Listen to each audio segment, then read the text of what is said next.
Subhanallah walhamdulillah wala ilaha illallah Allahu akbar. Mas Gareng, Piye, Truk? Dik Bagong dalem Mas. Leren sawetara ya, Mas. Mengko perkara lakon kena disambung meneh. Ayo.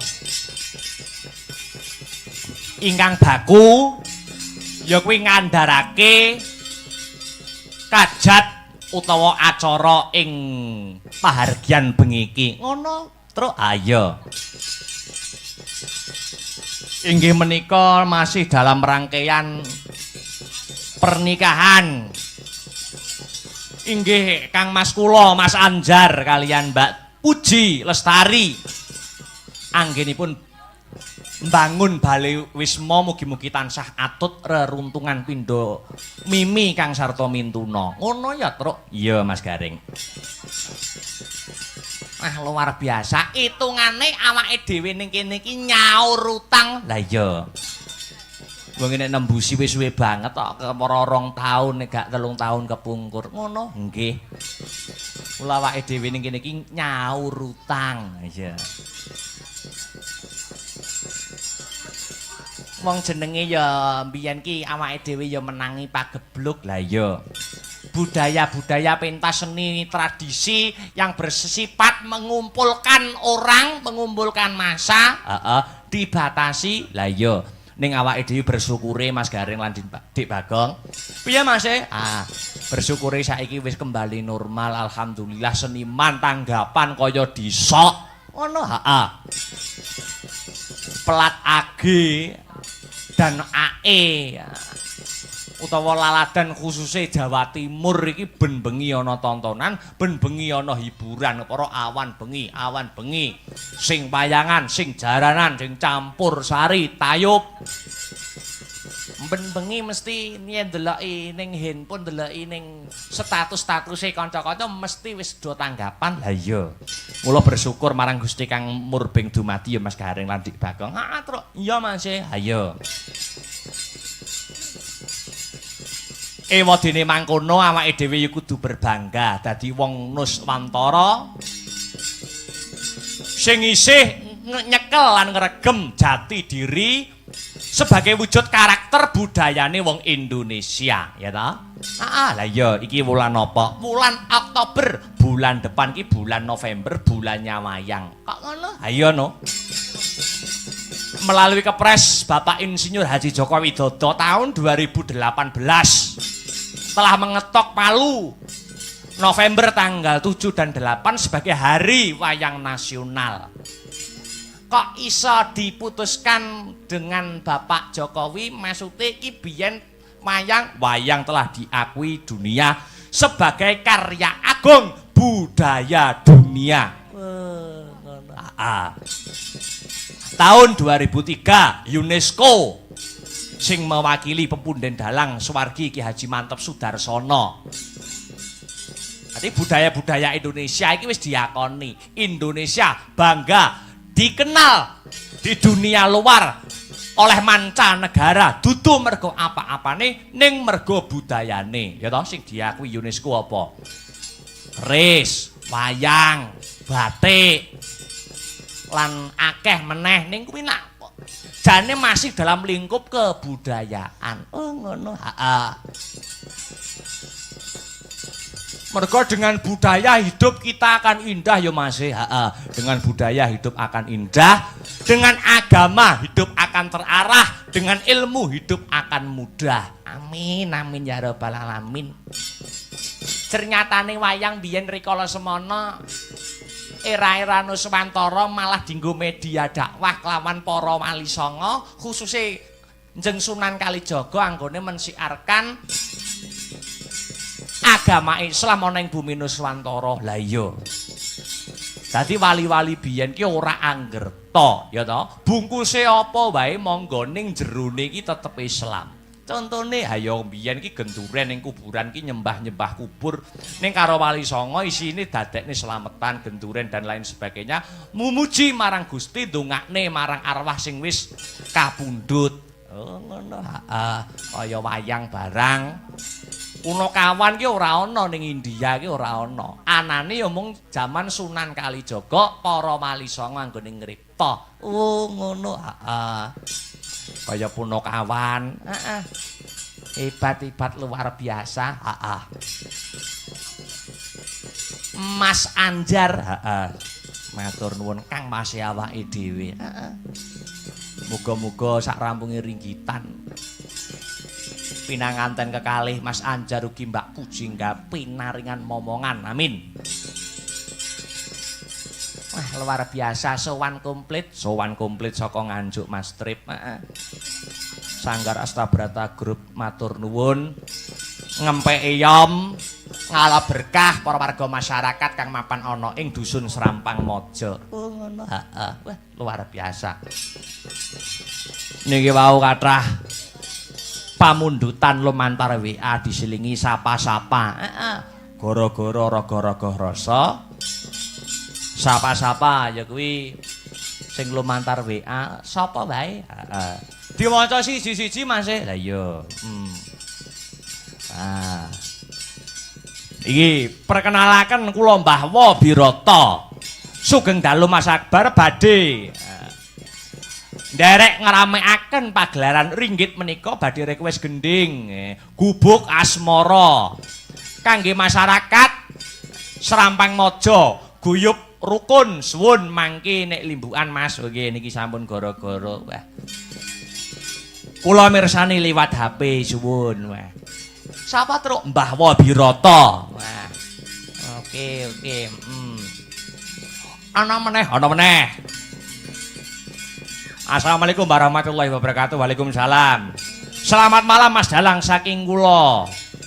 Wah iki Tulungagung memantau badhe nyuwun lelagon. Wah iki akeh men. Gelo lali janjine apa neh iki.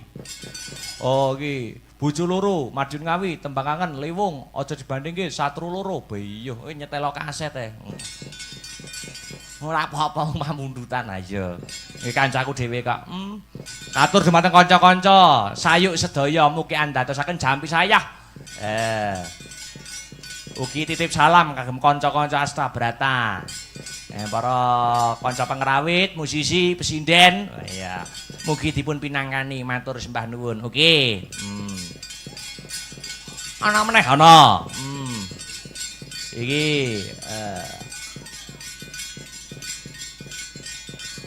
iki kewajiban iki awake dhewe katone besok ya arep sowan mrene meneh.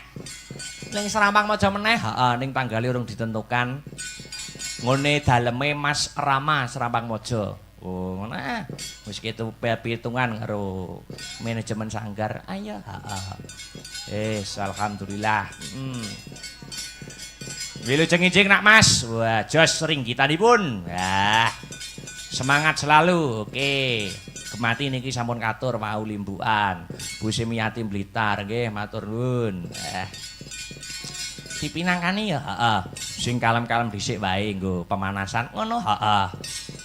Ben rasane kecekel. Aku suwe ora ngrungokake langgam kasengsem. Wah, reptane Mas Bayu Haji. Ditanjake heeh nggo ngeling-eling. Pelak.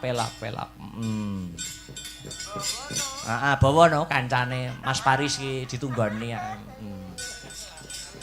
Ayo Mas Paris, ayo nonton. Bawa Mas, ayo. Ada nerdek lah ya. Nerdek. Ketoke arep rabi ya. Iya. Arep rabi ya. Arep. Oh iya. Wis calon bojone wis digawoni enti Mas jak nonton wayang. Wah, ngono kuwi. Dadi calone wis dibelajari, belajar sing budaya ya, Dik. Dilalah Mas Paris iki ora seneng mangan daging. Dijak calon bojone mangan ya soto daging, gule, buangka kowe aku kowe. Ya. Ayo Mas, bawa Mas. Langgam semengke sing ngaturake Bendik Sinta. Oke. Dibawani sik, yuk. Kang ndak tunggu jumeduling wanci dalu Wah. sorot ingkang padang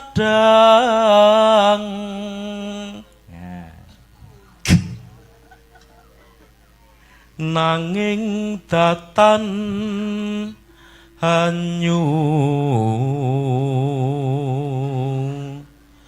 lapi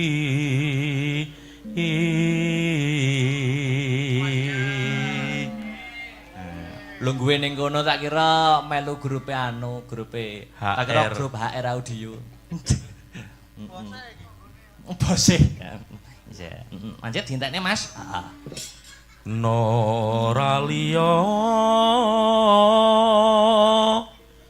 hamung kajoberem bulan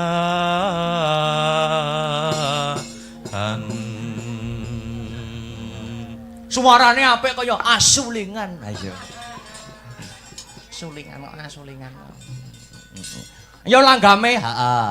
Langgame Dik Sinta kasengsem. Ya yuk, monggo dadoske. Yuk. Wanci ratri aku tansah nganti-anti sorot kang padhang nanging Karya besar Ki Bayu Aji. Gendreng nyawang tak pandeng nganti ilang yen nganti ilang pikirku dadi nglambrang lamun mangkono kuning dadi abang wanci jumedul citramu mung lumayan saya endah tinumbuhan lintang-lintang nora jeleh kesengsem hanggon kunyawang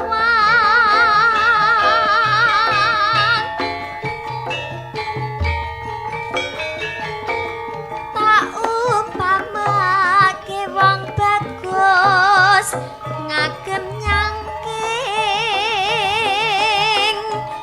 saya pantes lamun nganggo beskap kuning sapa wae mesti bakal pengin nyanding yen ra kelakon ning ati dadi koming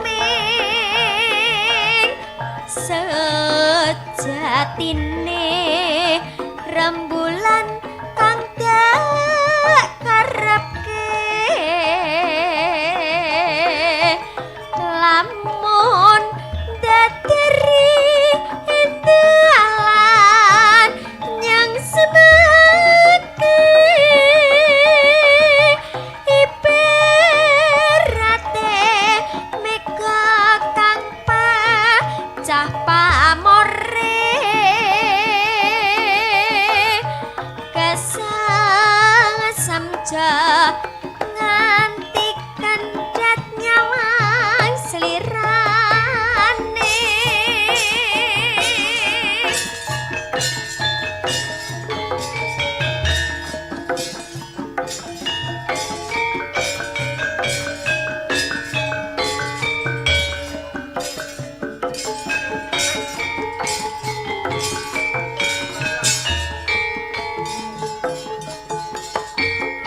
Oh.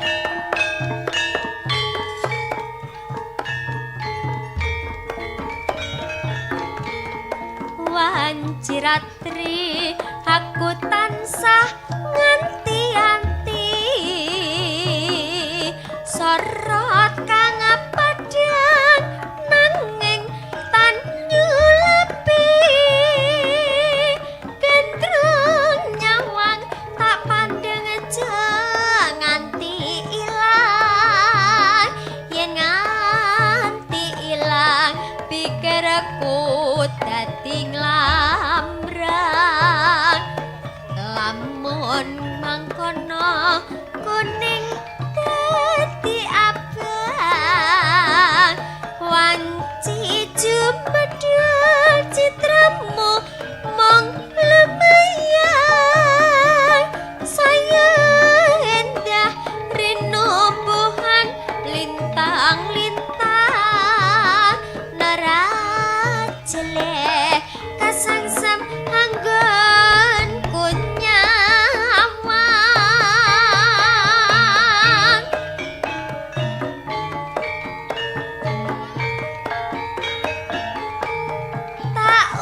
sapa wae mesti bakal pengin nyanding yen ra kelakon ning ati dadi komik sejatine rembulan kang dikarepke lamun daderi intilan nyang semeke ibarate mega kang baca pamore sengsem nganti kendhat nyawang selirane.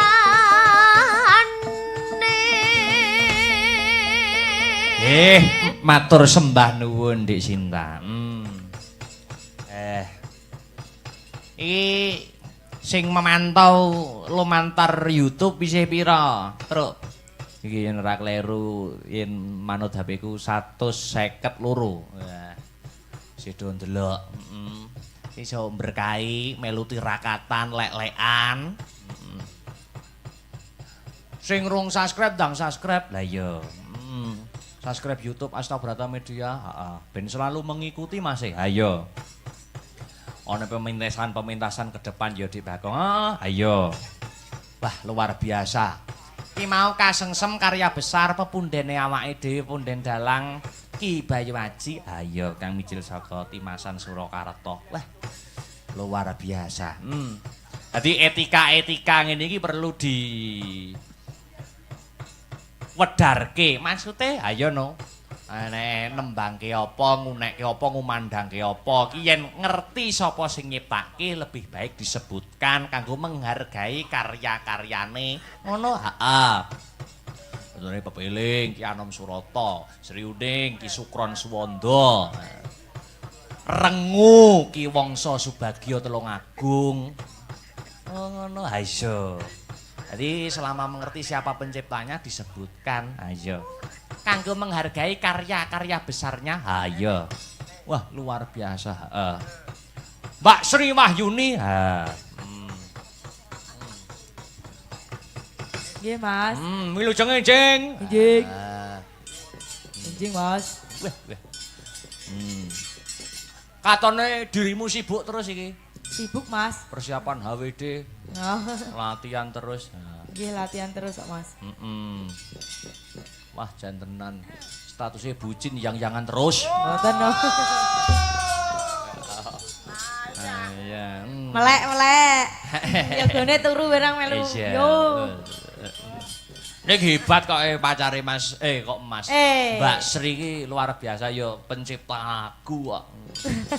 Hebat kayak suarane luar biasa. Nembang, Pak. Aku pengen dirimu nembang jineman ya, jineman kandek ya. Nggih. Oke. Suarane ra ditelas mboten napa-napa, Mas. Ora apa-apa. Koretan-koretan ritak ra masalah. Iya. Mat-matan. Yuk. Jineman kandek ya. Monggo Mbak Sri. Monggo. Wateng ati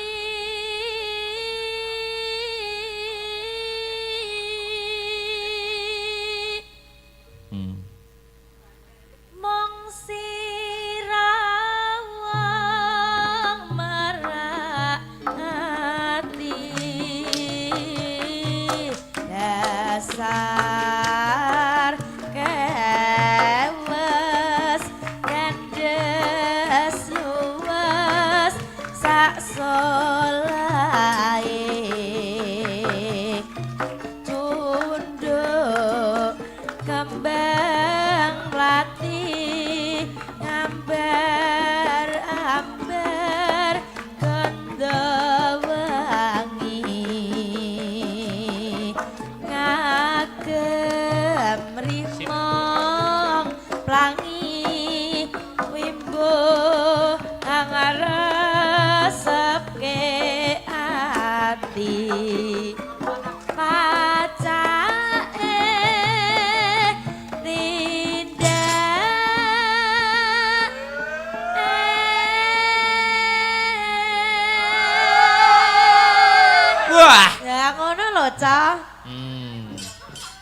luar biasa. Heeh. Semangat. Yuk.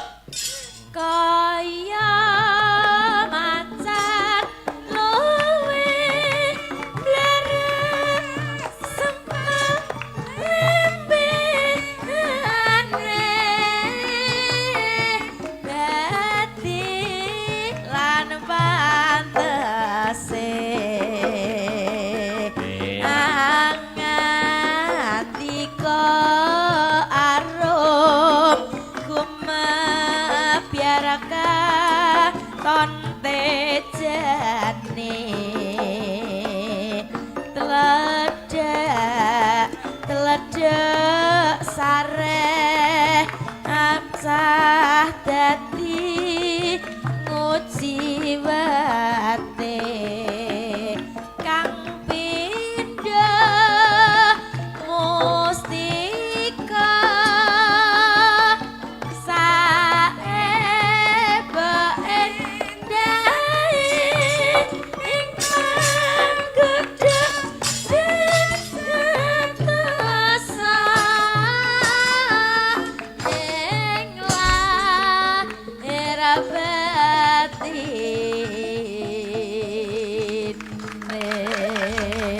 Terima kasih kanca-kanca. Iya halah. Kompake rek. Semangat sesuk prei ya. Luar biasa. Dik Bagong, piye? Kok ngunekne jineman kandhek? Ndek iki metu ning garapayang ning ora metu. Dendet lak tung tung tung. Langsung ricik-ricik. Ora masalah. Aku ora apa-apa wong duduk wayahku. Dalange sijine iki lho. Jarene nek pas mulih wah aku wis kadung nata tembung apike gandrungan. Salahmu aku. Nah ya, lah iki nyambut gawe iki yen parangkate kepenak, sound sisteme kepenak ki ora krasa. Ora krasa, waktu iki kaya lumerek cepet. Ning nek wis dilalah wayange ora penak, panggunge jebol, sound sisteme tak dadi tuang. Deng dadi ding. Ngono nyambut gawe sewengi rumasane kaya seminggu. Iya, Dik Niken masih ada, diaturi jumeneng. Disepoti yo. Mangga, sembarang manut, yuk.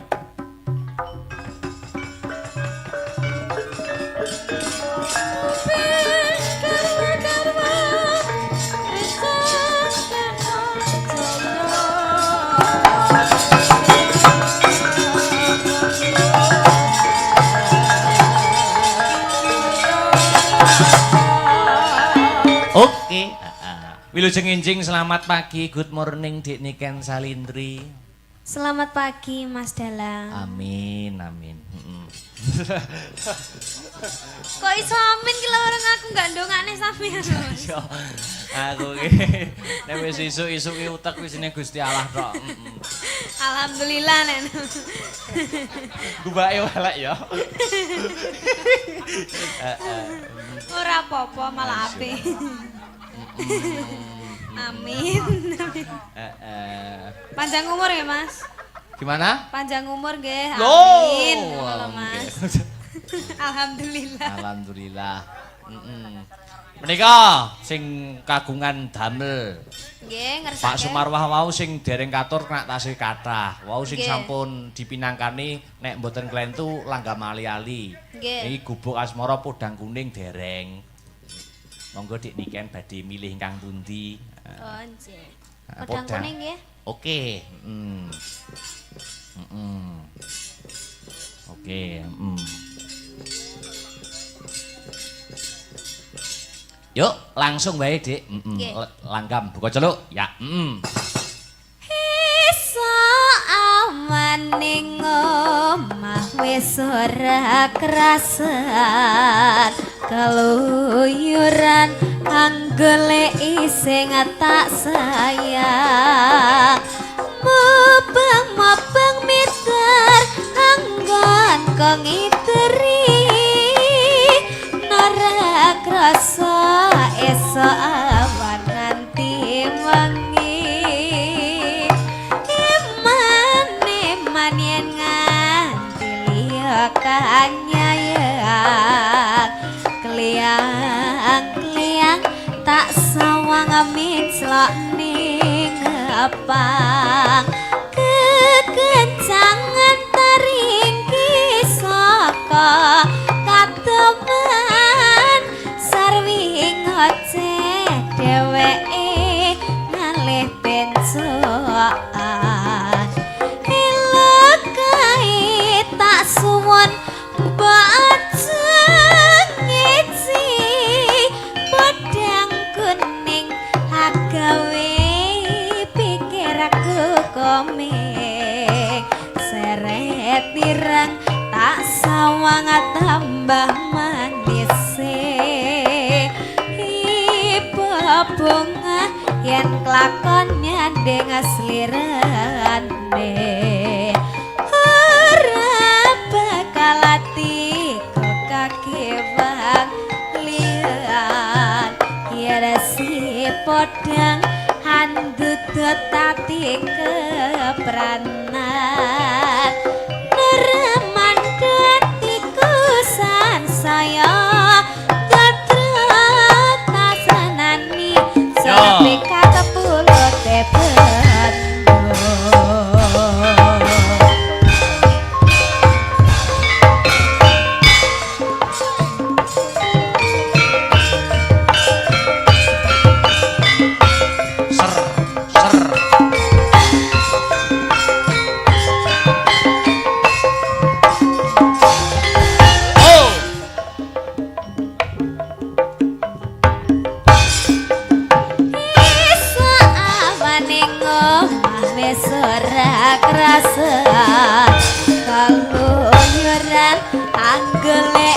sing tak sayang mabang mitarangganku ngiteri nara krasa esok awan nganti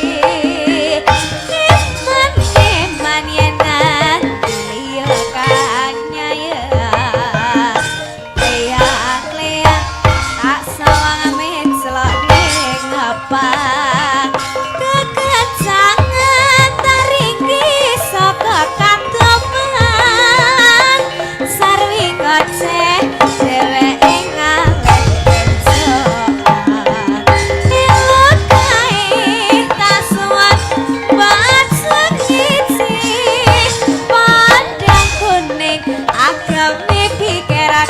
komik seret tirang tak sawang tambah manis ibu bunga yen kakonnya sirane ora bakal atiku kaki baglian yen si podang andut tati kepranan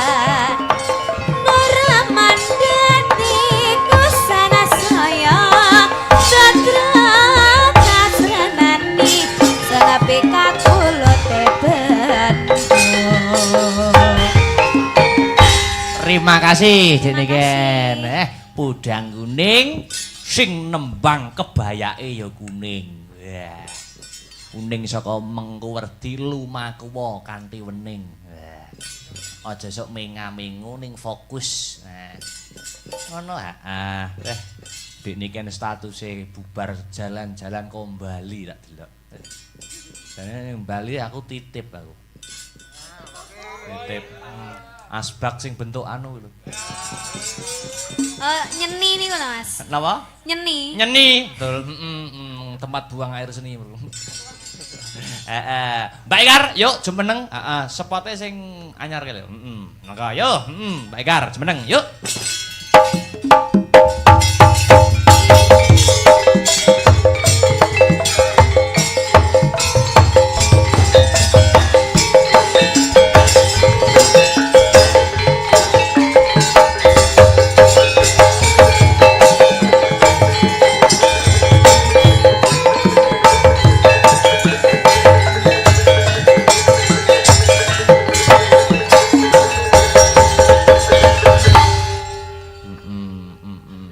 Musik Mbak Enggar ya. Nggih, wonten pamundutan apa mboten? Pun sampun, sampun telas. Sampun telas. Nggih, sing musik wae, ben Nggih. nyambut gawe. Ayo Mas Unio. Ayo. Aja dibanding-bandingke ya Mas. Aja dibanding-bandingke. Ya. Pripun, Pak? Nggih, aja dibanding-bandingke. Ya. Nggih. Taren riyen nggih, Pak. Yuk, maka. Ya. Weh, Mas Tres sih blangkonan to, Pak ya, Gembeng? Nggih no. Weh, elak. Pengeluaran terbaru niku Mas Tres.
Enggar ke dolan ning Solo.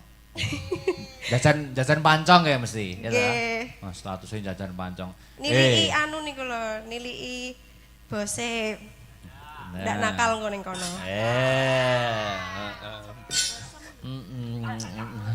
Sampean diajak Mas Arya tuku pancong ning ndi, Mbak? Sopo to? Ora, aku ora ning Solo kok. Lho kene ning Solo tuku pancong statusnya. Ora. Oke, pancong ke ning ngarep kapalan to tukune. Sing enak ki ora kono panconge. Ana nek sing luwih enak. Sing luwih enak nek aku karo Arya ki biasane nek tuku pancong. Nggih. Kuwi ning Guri RRI. Guri RRI. RRI Solo. Kuwi panconge cong tenan. Yo untuk kelakan yo.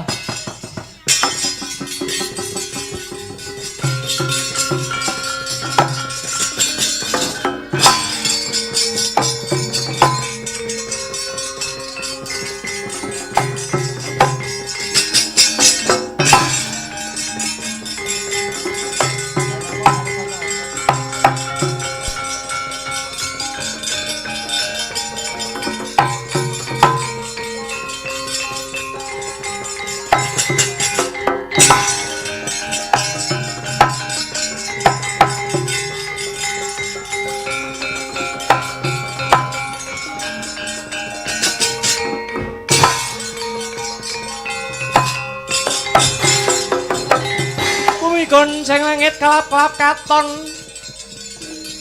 lir kencang risang maweh gandrung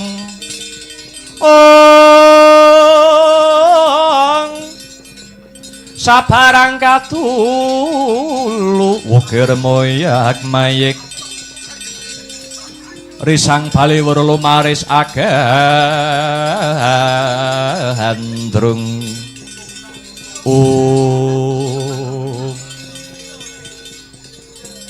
Gatotkaca kang prapta nggih Paman Janaka. Piye kabar kawusanane? Kowe ndak utus dinuta marang ing pertapan Cemara Gading saperlu ngebun-ngebun isukan Jawah. Sore ngelamar sekaring pertapan Dewi Jayeng resmi putrane Begawan Jayeng Sabda kang tansah gumana musik ana ing telenging ati ning Panengah Pandhadaranjaya. Kepiye kabar kausanane kulup? Ngaturi wuninga. Paman Janaka iya piye cah bagus. Kula sampun sowan wonten ing pertapan Cemara Gading. Kepara ingkang badhe ngayonaken Endang Jayeng resmi mboten ngemungaken kula.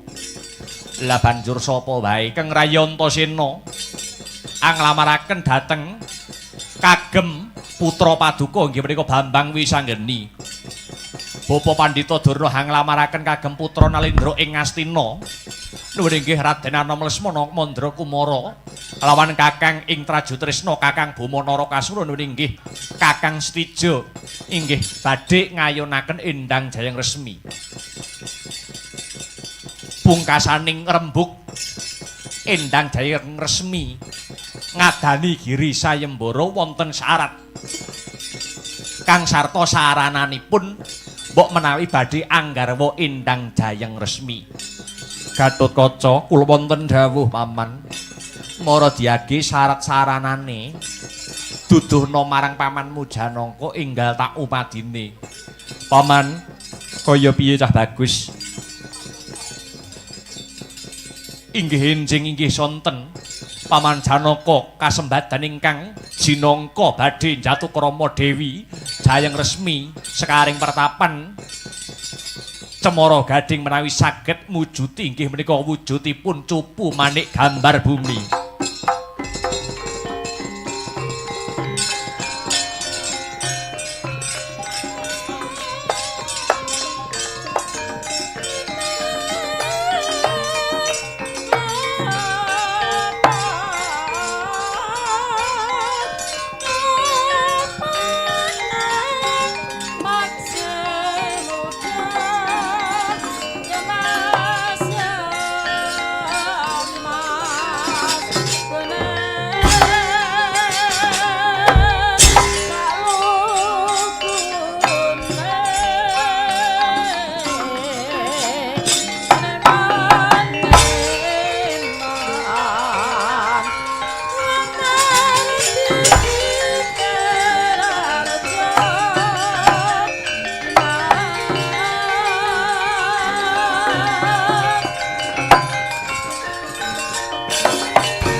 minggarwing goreng ukara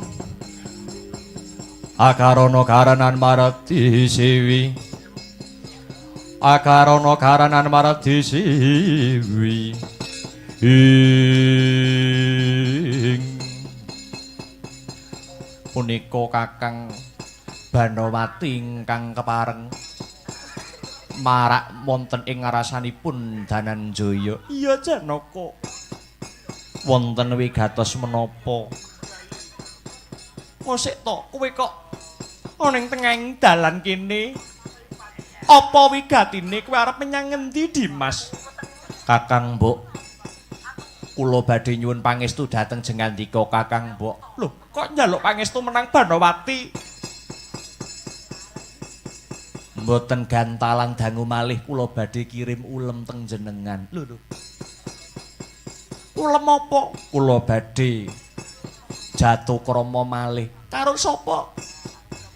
Kalian putranipun Begawan Jayeng Sabda ing pertapan Cempara Gading inggih ingkang awewangi Endang Jayeng Resmi.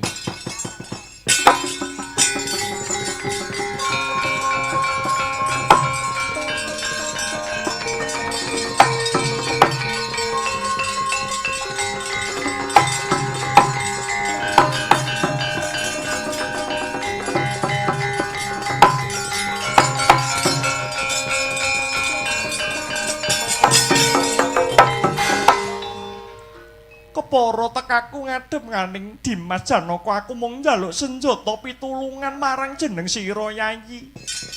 Babakan menapa Kakang Mbok? Dimas, aku tinangisan kelawan putraku Lesmana Mandra Kumara. Njaluk rabi. Sing dirabi ya sing kok karepake kuwi Endang Jayeng Resmi. Ngalah ya Dimas, ngalah. Bantunen laku. Rapekno Lesmana Mandra Kumara kelawan si Endang Jayeng Resmi. Bojomu ki wis akeh, bojomu ki wis pirang-pirang kowe ora usah dadak arep rabi meneh. Kowe njaluk apa tak turuti. Apa ora eling lakon jaman kepungkur bondoku sing paling larang mbok rebut.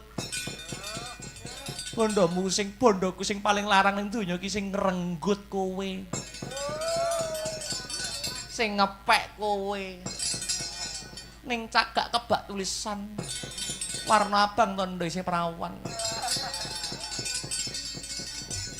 Tulungono ya Dimas, mbok menawa kowe bisa nyembadani pamotake Lesmana Mandra Kumara apa wae sing mbok jaluk bakal tak pinangkani Dimas. Lesmana Mandra Kumara ingkang rabinipun kelawan Endang Jayeng Resmi kula ingkang tanggung jawab. Matur nuwun Dimas.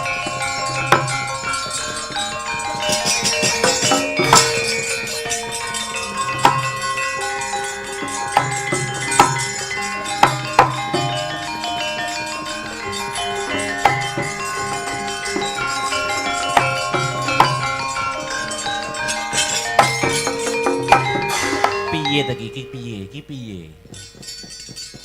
Jare Satria iki berbudi bawa leksana. Anak sampeyan Bambang Wisanggeni niku tesih Jaka dereng palakrama. Mbok sampeyan ki ngalah kalian Kang Putra to, Gus. Kok malah ngeboti wong liya tinimbang ngeboti anake dhewe. Kowe Semar Punakawan roh apa?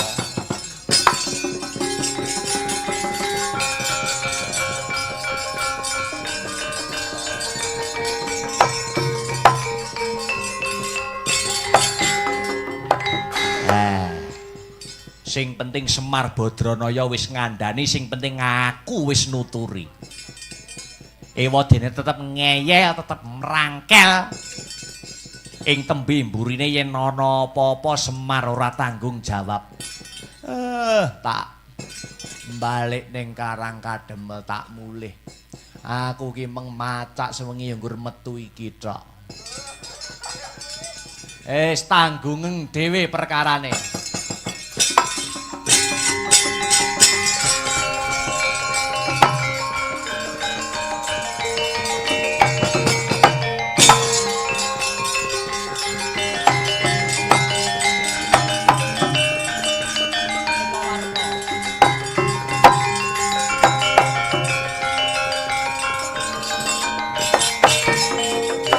merahina semubang Hyang Aruna kadinetrane nganggo rapuh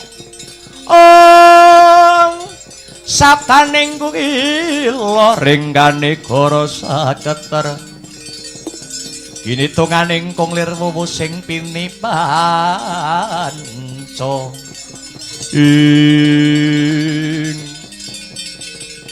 madeg kayangan Eka Pratala Aradyan Antarja angadhep Bathara Eka Warna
Yata larata saking Gudha Sakura kula yen atane mutusa sang sri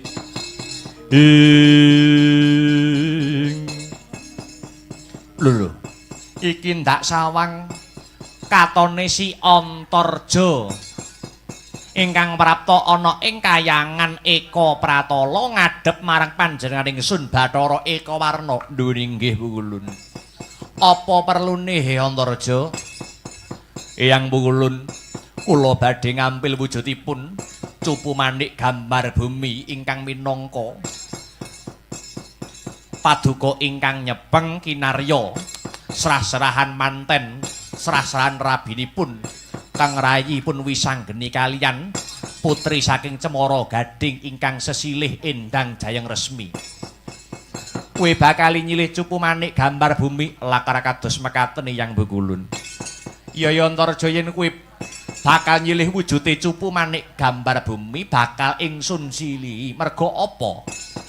Dasarku nyilihi marang si Antarja amarga sejatine cupu manik gambar bumi kuwi dudu duweke sapa-sapa kejaba mung duweke simbahmu dhewe Bathara Hanantaboga.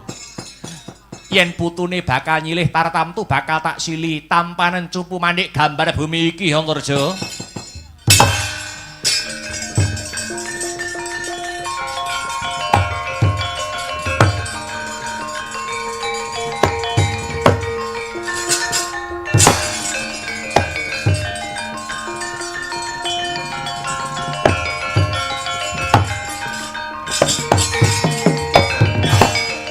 Aturaken sembah nuwun Eyang Pukulun sampun minangkani pamutahipun keng Rayi Bambang Wisanggeni. Iya padha-padha Antarja. Kalilan kula nyuwun pamit tambahing pangestu badhe ngombyongi temantenipun pun Bambang Wisanggeni kalian Endang Jayeng Resmi. Iya muga-muga kasembatan kang jinangka ya Antarja. Nuwun inggih ngestaken dawuh Eyang Pukulun.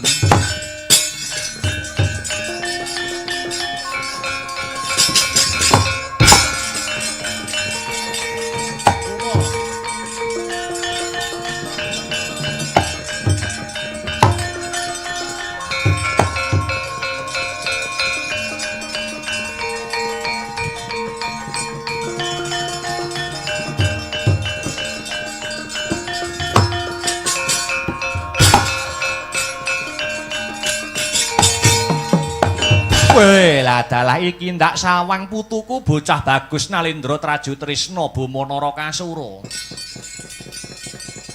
Lho iki Hyang Pukulun, tekamu rene ana pariga gawe apa he Bama Narakasura?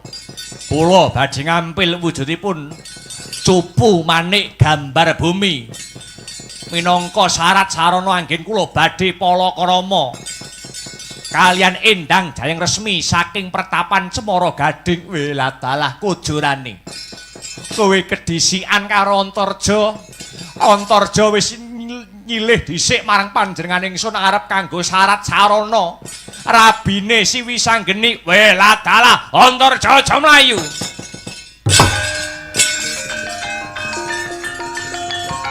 Antarja parat kowe.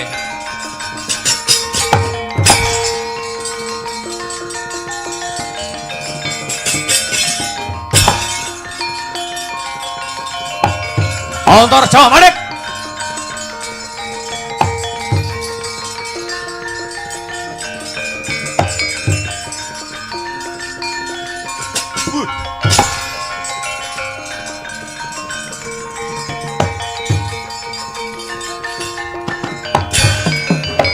Aretane satriya linuwe kang maradi mring kautaman.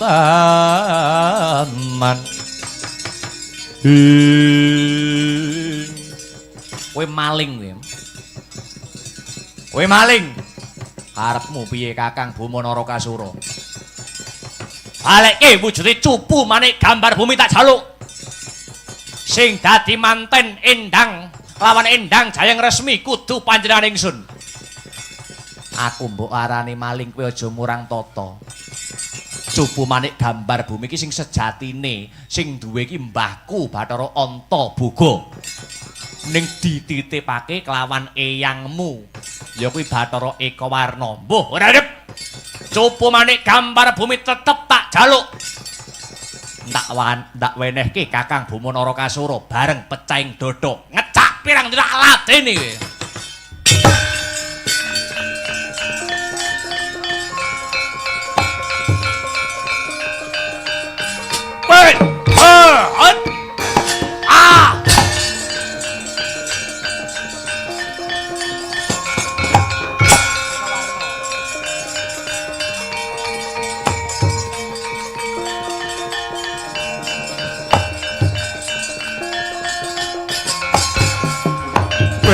Adalah putuku diajar di polo gantang karo si Antarja. Aku kan dadi mbae ora mung meneng wae. Aku ora bakal negake putuku Buma Narakasura Antarja. Cupu manik gambar bumi balekno.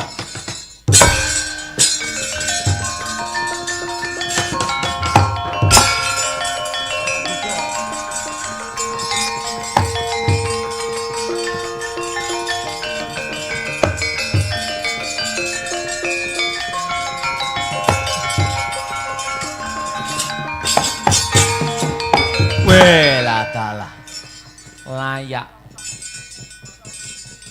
wiwit sore mripatku kaya dipulut. Putuku Antarja arep rabi diganggu Buma Narakasura. Lah kok mbae kae Ekawarna melu-melu kamangka sejatine cupu manik gambar bumi iki sing duwe panjenengan ingsun Bathara Antaboga. Nom musuhe nom, tuwa musuhe tuwa. Ekawarna aja ngaru-ngaru wus. Tuwa musuhe tuwa adepana Bathara Antaboga. Ekawarna.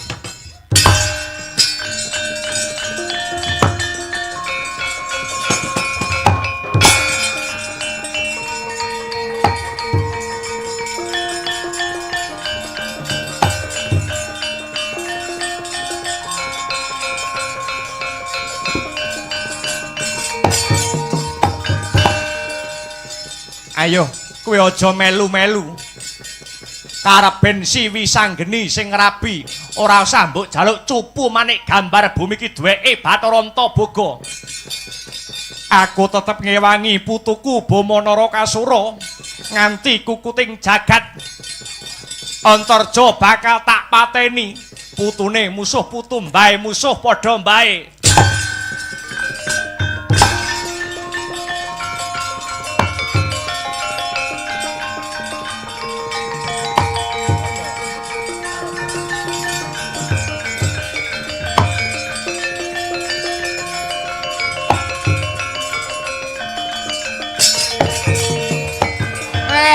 pragenjang pak pong tinegor wong.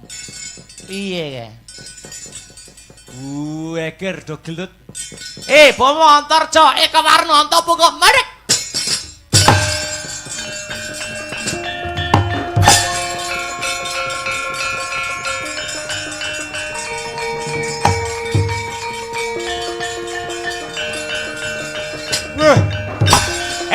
Hei, mandek.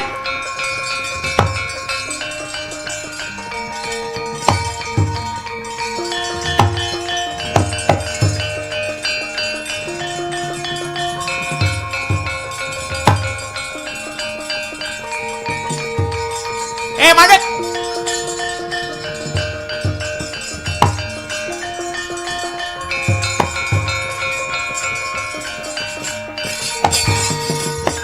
Aja padha tukaran.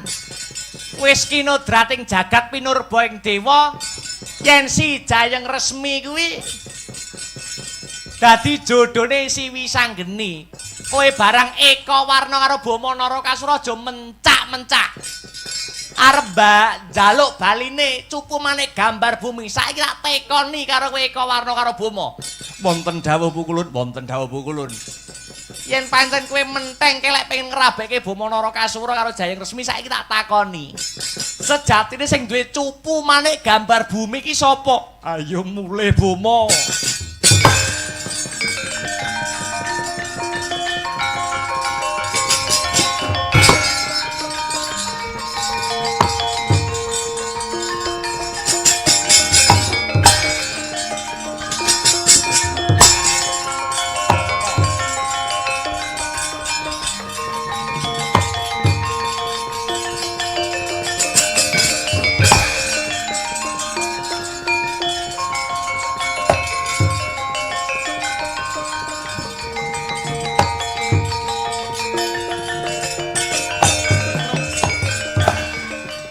Antarja kowe tak katone krungu kabar aku.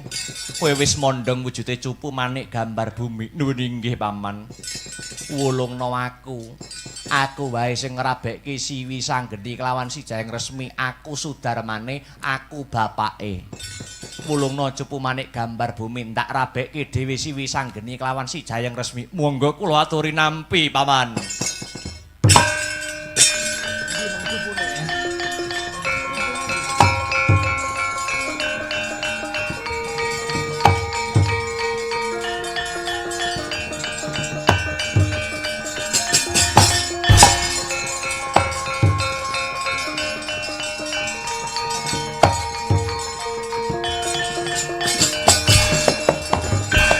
Lengane iku pripun? Pripun piye to, Truk? Kok sampean wulungke teng Ndara Janaka? Lah kuwi bapake Wisanggeni sing luwih wenang ngrabekke si Wisanggeni karo Jayeng Resmi. Ya nek ngrapeni anakene ora. Loh kowe kok kandha kaya mengkono nganggo dasar apa, nganggo wewaton apa? Ndara Janaka niku disambati Dewi Banawati pengen ngrabekke si Lesmana Mandra Kumara. Cupu manik gambar bumi digawa Janaka, digawa Ndara Janaka badhe ngrabekke putrane Prabu Duryudana. Aduh mati aku.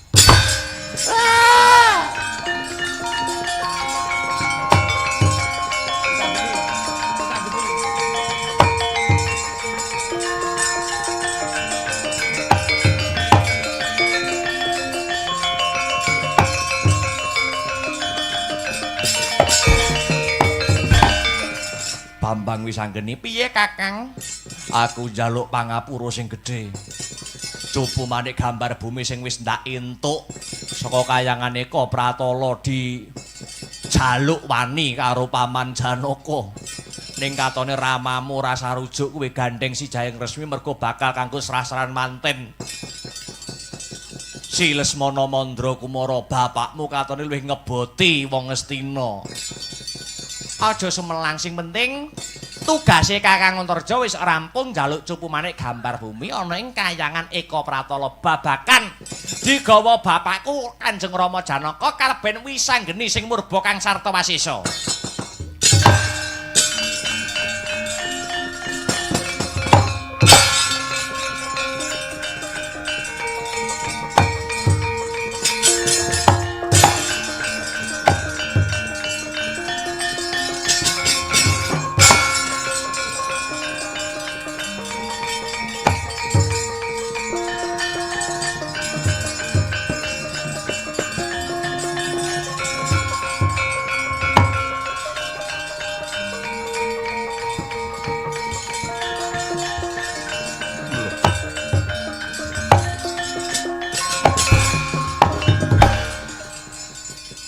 Wisanggeni. Iya Rama. Iki kok derajak-derajak aku arep ngerabekke si Lesmana Mandra Kumara kelawan si Endang Jayeng Resmi. Kamangka ana syarate lho, Ma. Kamangka ana syarate lho, Ma. Syarate ya kuwi cupu manik gambar bumi. Apa wis panjenengan entukke, ha? Wujude cupu manik gambar bumi saka kayangane Kopratala wis ndak regem Wisanggeni. Coba njajal, yen wis pancen bener-bener Rama regem, aku kepengin weruh endi wujude cupu manik gambar bumi.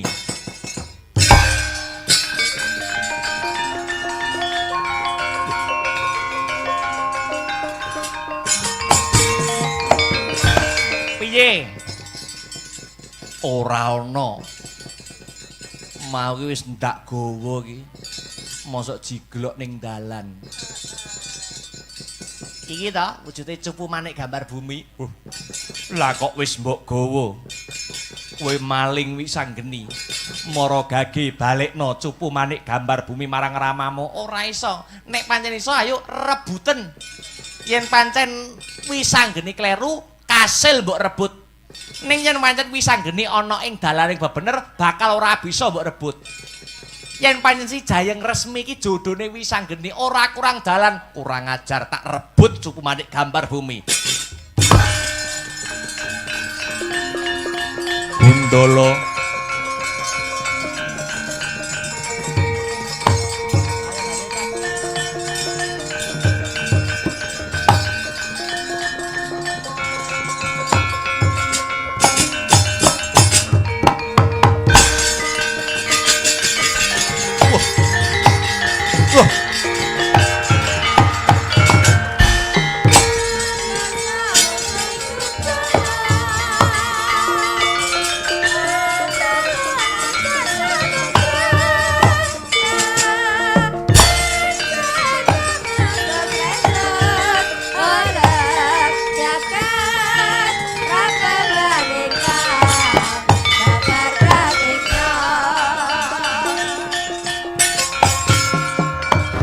ragaku mancep ana ing lemah.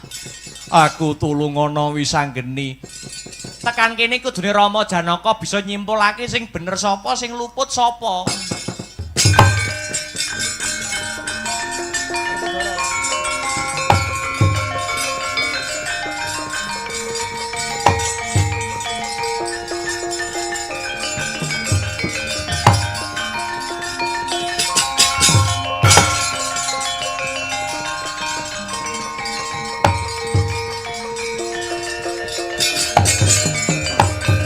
Samu barang iki ngunduh wae ing pakarti, ngene.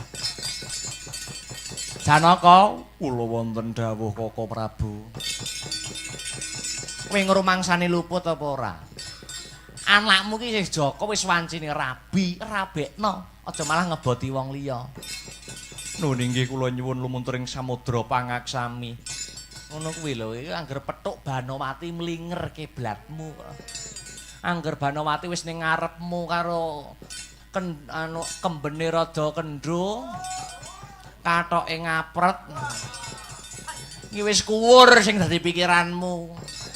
Kowe iki satriya aja nganti kelangan kiblat ing kautaman, tapamu banter ngibadahmu kenceng kok.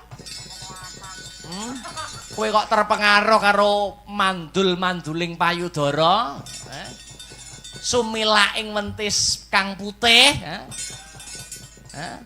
piye? Kula nyuwun ngapunten.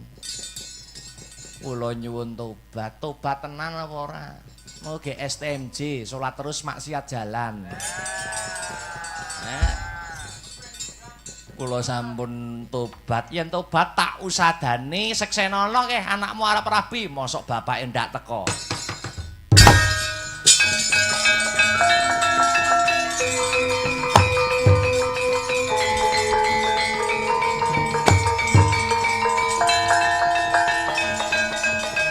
Ayo nyekseni duwe inggih Kaka Prabu. Ayo Janaka.